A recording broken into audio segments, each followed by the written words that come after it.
So we can't wait for life to slow down because life ain't slowing down for nobody. We just need to build the skills to adapt.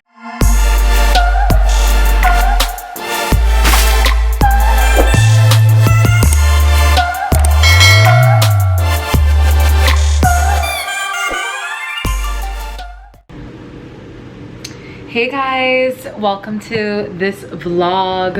Ooh, I'm looking a little tan, I love it. But I want to take you guys through just a little day in the life. I've been going through so many shifts and just like shifts that I'm like, I need to document this more often. Like I'm already posting around a vlog a month, but there's so many moments where I feel like picking up my camera, but then, you know, the logical, the ego part of me is like, oh no, and it's like little pieces of life and transformation that are going on within my life when it comes to business, just overall self-growth and development and healing.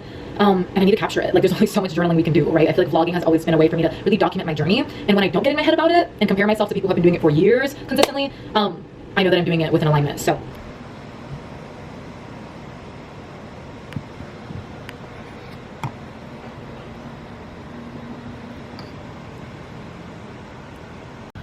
I want y'all to remember that rest is productive.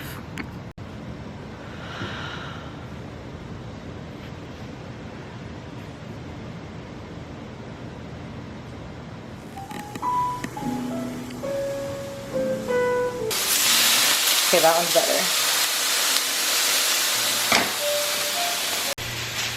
Use tinfoil to your advantage, guys. Trying to heat them. Tinfoil. I literally look like a fucking hot mess. I need to wash my face, wash my hair.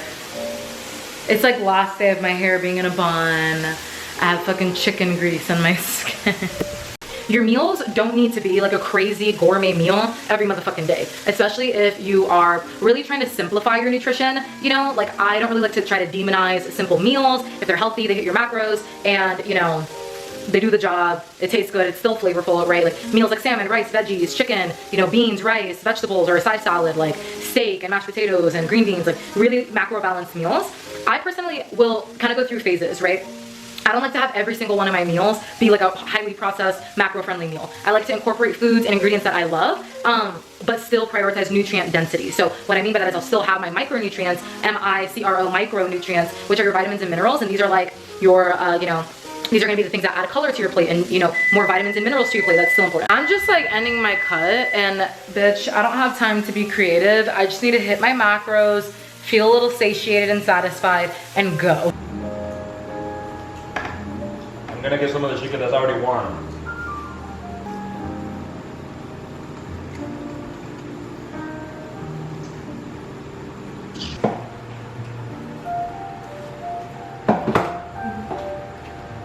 The beef looks good.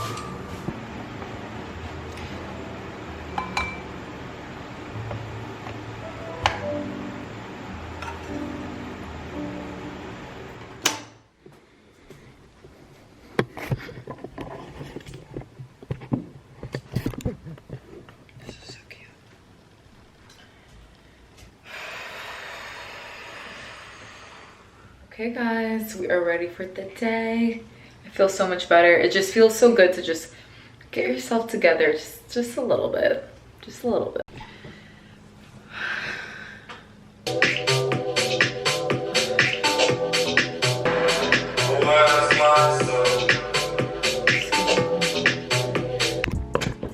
Okay, I wanted to just chat really quickly because one of the things that within our one-on-one coaching program, we really work with like busy, driven, kind of high-achieving woman type personalities where their desire is to build a body and lifestyle that they feel good in. But some of the barriers that our client or a lot of the women that we work with struggle with is like busy schedule or time management or energy management or poor stress management.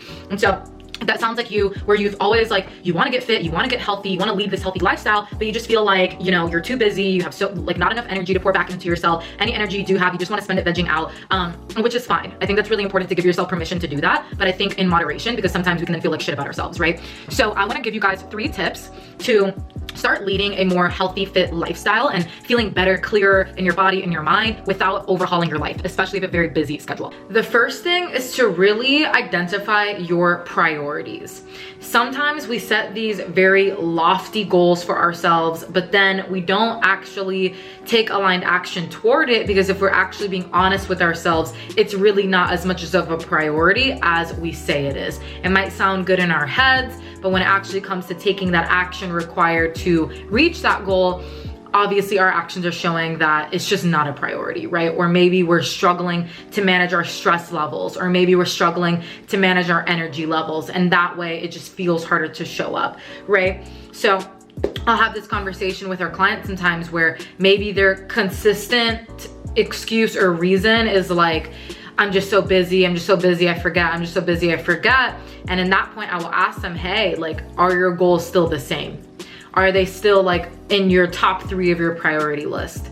If the answer is yes, then we really just need to learn how to navigate this busy schedule, because that's not gonna change. And so what we really need to do is learn how to remain adaptable to our environment versus only knowing how to operate within these rigid routines. Because that's a lot of times what happens, like, oh, I'll get back on it after, I'll get back on it when things slow down, I'll get back. That's never gonna happen. Especially if you're someone who, like a woman who is like driven and likes to be busy, the second that you're like not busy, you're gonna fucking add shit onto your list or schedule to get back into that busy mode 9 times out of 10, even if you're not conscious of it, right? So we can't wait for life to slow down, because life ain't slowing down for nobody. We just need to build the skills to adapt to our situation, to make adjustments, and to do what we can do with what we have versus waiting for conditions to be perfect to actually start taking action. Because ultimately, if we can only operate in perfect conditions, then we're only operating consistently like 20% of the year, which is not really gonna make progress toward your goals. Which is why a lot of women that we work with, I mean, prior to working together, they find themselves in these like cycles of like, you know, 0 to 100. You know, sometimes, yes, we are busy, but also we're kind of feeling overwhelmed with the task at hand. And so, okay, so what happens when a lot of times we are busy, yes, but we're also feeling overwhelmed with the task at hand, that we fall into a state of freeze mode, right? This is a nervous system response to fear or overwhelm or just burnout, whatever the case may be, or just feeling like the task is too big and scary and overwhelming. So then we go into freeze mode, which is a nervous system response. So freeze mode can look like procrastination, scrolling on your phone longer, feeling like numb, like you're stuck, like you're literally frozen, feeling like frozen, stuck to the couch, like little things like that.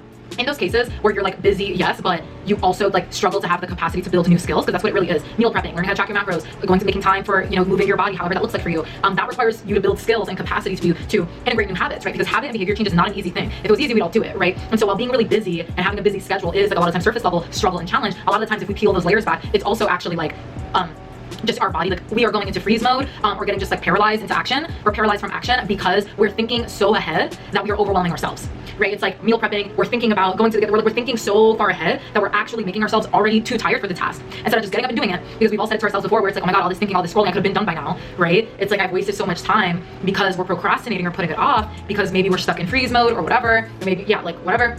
And so we don't get it done, and then we feel guilty, and then we just like lose confidence. And so it's really important to understand that and be aware of that pattern, and be aware of like, oh, I'm going into freeze mode. But it's also important to not like, it's important to not get in a habit of identifying with that, because we can so easily just identify as like a procrastinator, identify as like a perfectionist, identify as being too busy all the time, identify as just being too tired, that it's literally a part of our identity, to the point where when we want to create new habits, that requires new actions, which require a new version of self. It requires a new identity. And so within stepping into that new identity, or more importantly, shedding off the inauthentic parts of ourselves and the habits and the ways of living that we desire to release, but just feel stuck in or paralyzed in, then we can actually move, you know, we can, then we can actually like release that and like detach from that, versus identifying with it so hard. They have an overwhelming schedule, they're workaholics maybe, or have a family, they're just doing a lot all the time, but they also have these goals of wanting to build a healthy, you know, and fit lifestyle, and a healthy body and a healthy mind, and take care of themselves and all of those things, but they struggle with everything over here. It's like, we tend to overcomplicate things as well. Like we tend to overcomplicate things. This is one of the biggest things we see as well, like within our one-on-one coaching program, when women do join with us, that initial like 4 to 6 weeks, that first 4 to 6 weeks, a lot of it is like talking our clients down from the cliff. It's not all the time, like we're talking them down from the cliff, but what I mean by that is like, oh my God, I didn't do everything that I wanted to do, so therefore I'm a failure, I'm not good enough. It's okay. Like, it's fine. Like, I missed the gym 2 days because of this, and we just are so all or nothing. And then we just live in this like pendulum swing instead of giving ourselves permission to be imperfect, but not use that as a cop out to do whatever the fuck we want, right? It's like, no, like we give ourselves permission to be imperfect, and things outside of our control we're not gonna worry about because that's arguing with reality. But the things that I am in control of, I'm gonna focus. And amongst the chaos, pouring into myself, having these habits, these healthy habits and routines and structures are actually going to support me in this area. And so how can we simplify the process? Like, you don't need to look like the next fitness model or influencer, but I always say your body at its healthiest, most fit self, your body at its healthiest version of itself, of herself.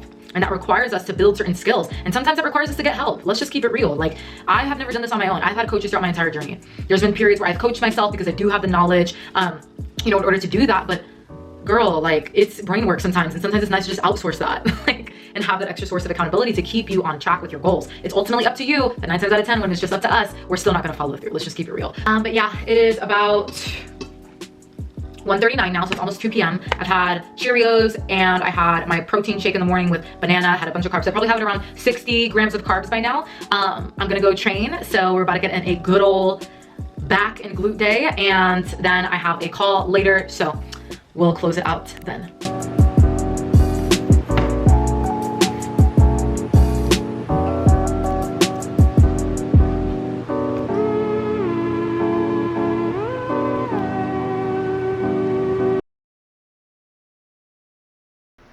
All right, y'all, let's get into today's lift. So we have glutes and quads today. And I'm starting off with hip abductions. I do have a coach. Coaches need coaches too. I always say that there's a big difference between knowing what to do consciously or being able to do your own research and actually executing it consistently to get results. And so, running my own business and being a full-time online coach, it's just very easy for me to like put my health and my wellness on the back burner. And it can really easily fall down on the priority list. So having a coach has really been great to just support myself through my own journey. And it's nice to go in with a plan. So I start off with 4 sets of 20 reps with hip abductions. I know a lot of times, you will hear me or other people say to start off with compounds, but it is not illegal to start off with an isolation movement. And so isolating my hip abductors and starting off is a really great way to just honestly get my glutes fired up. I know that they really target your piriformis, but I'm still feel it ripping inside of my ass. And let's just not, skipping on. As you can see, my face was dying.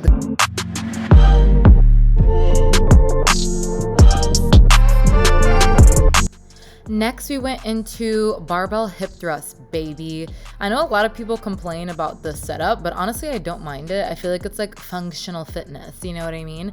It's really not that hard once you get it down. My secret is obviously make sure you get a bench. I use the aerobic stepper. It's the easiest way. I'm not a fan of like the actual benches. And then I put down 2 10-pound plates. So that way it's just way easier to rack the barbell. So yeah, guys, I went in and I did 4 sets of 10 to 12 reps. This is obviously pretty lightweight for me. So this is my warm-up set. And here I'm really focusing on my form, slow and controlled, and getting that deep and delicious contraction. That's really what it's about. Yes, to build muscle, you want to be lifting heavy. But if we're only lifting heavy and we're not taking into account execution, form, mind-muscle connection, tension, none of that shit matters, okay? You could be swinging that weight all over the damn place, okay? So as you can see here, I'm really focusing on controlling it, and I love hip thrust, bitch. If you are not incorporating hip thrusts, do it ASAP. And even if it's not barbell, baby, you could do some dumbbell hip thrusts. So you can see the pain was paining.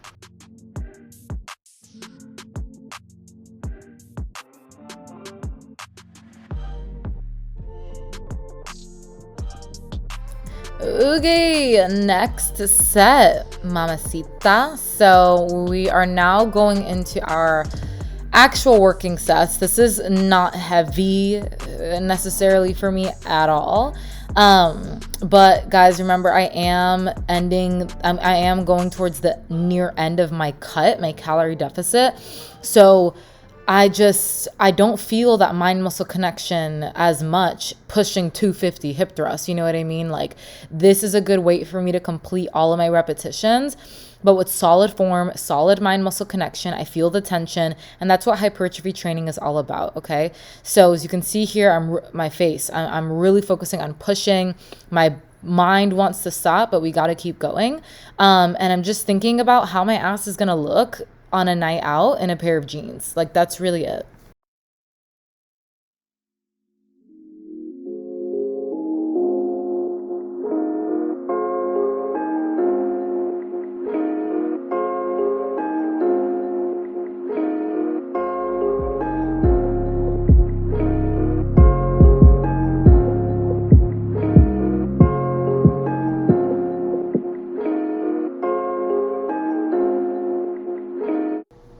Next are Bulgarian split squats. I really love Bulgarian split squats, contrary to most people. Well, you know, it's a love-hate relationship, but I love them because they're so good. Like, they kill my quads, they kill my glutes. They're hard. I love difficult movements, honestly. You just have to find the right setup for you. I personally like to keep the bench that or whatever I'm having my back foot on to be very short. And then I do like to have something to balance on, just so that way I can really just focus on really hitting the target muscle and not having like my internal balance be like the limiting factor. You really want to, when it comes at least to hypertrophy training, you want to make sure that the limiting factor is your target muscle, not like your grip or your balance or anything like that. And so, you know, when I'm holding on to something, it allows me to really, really just focus on the target muscle. So you can see, like, I did a couple reps and I had to go back and reset. That's totally fine, guys. Like, don't get frustrated with yourself. Give yourself as much time as possible to figure out what feels the best for, like, how it feels good for your body. Give your body time to acclimate to new movements, and to practice the form. Like, that's totally normal. I've been lifting for years and I'm still perfecting my form and technique over time. So be gentle with yourself, and yeah, these are killer and I love them.